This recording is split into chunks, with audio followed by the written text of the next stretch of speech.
In other words, this is not a promise to every person. It's a promise to every believer. This is not a comfort to people who don't know Jesus and don't have His Spirit within them. Previously, he was talking about the fact that we will suffer. But he said that the glories of our future are no comparison to the sufferings that we have in this life. And so many things we're going through, these trials, they can seem so huge. And yet, what God is going to do with us in our future, if we could just grasp that, and we can understand that God is in control, and God is going to work all things together for good. And that's a promise to all of those of us who are the called, and it's according to His purpose. And that's where we get in trouble. We have to step out and realize He's got a purpose. We may have a purpose, but the promise is for His purpose, not our purpose. So your purpose may get trampled. Your purpose may go up in flames. It's only when you are in His will and walking in accordance to His purpose that the promise is that all things will work together for good. You see, there are conditions on this. It doesn't mean all things without any conditions or any qualifications. He gives you the qualifications. All things work together for good to them that love God, to them who are the called according to His purpose.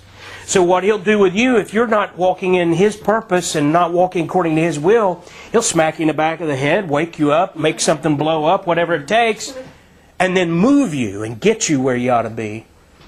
And in the end, when we stand before Him, all things will have worked together for good.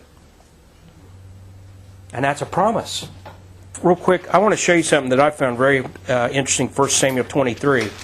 And I think this kind of gives us a picture of God that, I got to tell you, there's two extremes on this whole thing of God and how He works in our lives.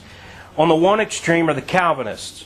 And the Calvinists say that God has everything mapped out and it's just going according to His script.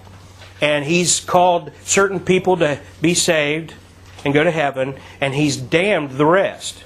Now, they like to play games with you, and Jenny and I and Mike and I, we've all talked about it at length. And they're dishonest. And they'll say, well, God called certain people to save, but the rest He didn't damn. He just, they were already on their way to heaven. Well, that's just dishonest. If God has called certain people to be saved and then said, the rest of you I do not call, then He is damning them to hell. There's no two ways about that. Then on the flip side... Well, He's not willing to always save. Yeah. And then on the flip side is the Arminian. The Arminian then is on the other side. He says, well, God's pretty much just kind of at our mercy, so to speak. I mean, He's watching and He's trying to make everything work out, but He doesn't know what's going on all the time. And He doesn't have total knowledge of everything. He can't know the future. And it's called open theology. It's a big thing now. Clark Pennock's is one of the big names in that, open theology. So you have these extremes, and then you have the Bible. And that's why we don't call ourselves Calvinists or Arminians. We're Bible believers. We just believe it the way it says. Now, there are some questions we have that we can't find answers to because God's bigger than my pea brain.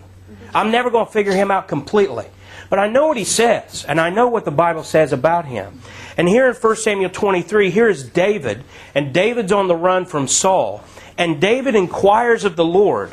And in chapter 23, 1 Samuel 23, in verse 10, it says, Then said David, O Lord God of Israel, Thy servant hath certainly heard that Saul seeketh to come to Keilah to destroy the city for my sake. Will the men of Keilah deliver me up into his hand? Will Saul come down as thy servant hath heard? O Lord God of Israel, I beseech thee, tell thy servant. And the Lord said, He will come down. Then said David, Will the men of Keilah deliver me and my men into the hand of Saul? And the Lord said, They will deliver thee up. Then David and his men, which were about 600, arose and departed out of Keilah and went whithersoever they could go. And it was told Saul that David was escaped from Keilah, and he forbade to go forth. Now, if you take the Calvinist view, then there's a problem here, because God said that Saul will come down and the men of Keilah will deliver him up, but that never happened. So the Calvinists have a real problem. They've created a God in their own image, a God that says this is going to happen, and it happens without any exception. That's not Bible. It's not the God of the Bible. They're going off, and thankfully most Calvinists I know, beyond this issue, they do preach the gospel, and even in spite of themselves, they do see people saved. I'm thankful for that. But when they teach about God, that's called theology proper, then they get off base, and they lead people into error. Well, the other side of that is the Arminian view. God He doesn't really know. And what they would take this passage and say, see, God thought He knew, and it didn't turn out that way. Now, what kind of a God is that? I mean, that's a confused God who is powerless. I mean, that's not the God of the Bible either. And here's what you see. God is all-knowing. That means He knows everything that could happen, everything that will happen, all choices in front of Him, all choices in front of you, and He already knows how it's all going to play out. But if David had stayed in that city, the men of Keilah would have given him up to Saul. But because David left, it turned out different. Now, God wasn't surprised by that. But what we do have is a God who is a little different than the God that you hear preached in a lot of the Calvinist pulpits. See, what we got is a difference between a normal relationship with God, just like you would have with me or anybody else, or this high theological idea of a relationship with God. If you came up to me and you said, if I'm here and Matt and Charlie show up, are they going to have a place to sit? And I say, well, no, but we'll get seats. Well, you could choose to leave and then they'd have your seat. Or you can stay and we'll get more seats. And that's the way it is with God. When He answers your question, He just gives you the answer. It doesn't mean that He doesn't know the outcome. It just means He's dealing with you on your level as to what's going on in your life. And He told David, basically said, yeah, you're here. Saul's going to come down. Will they deliver me up? Yes, they will. So David leaves. They don't. And God's not shocked by it. And you can, what theologians do, and they always do this, theologians screw up the Bible and make it too difficult to understand. Right. God, it makes it just as easy as it is with your relationships with other people. The only difference is, I'm fallible and I don't know everything. You're dealing with Him. He's infallible and He does know everything. So now let's go back to Romans 8 and just keep that in mind. And I always tell everybody, I've got more and more to where I don't even read or check out commentaries that take strong positions on either one of those views. It does. I like people who will admit, one of my favorite people to listen to is J. Vernon McGee. And I don't agree with him on everything, but I love the fact that he's so real, and he's of a Calvinist background.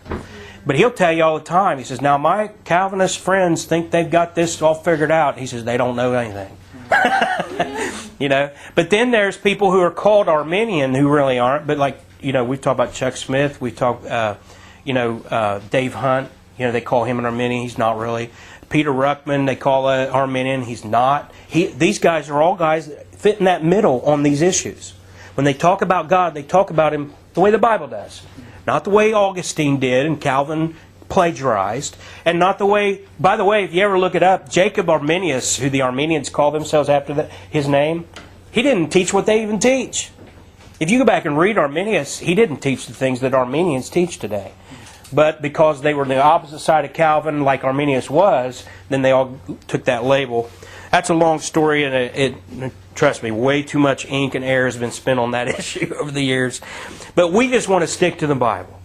And the Bible gives us this promise that it'll work things together. And now here's where you can really trip up if you want to jump on somebody's bandwagon and call yourself a Calvinist or Arminian or whatever, is in verses 29 and 30. Go ahead and read those, Mike.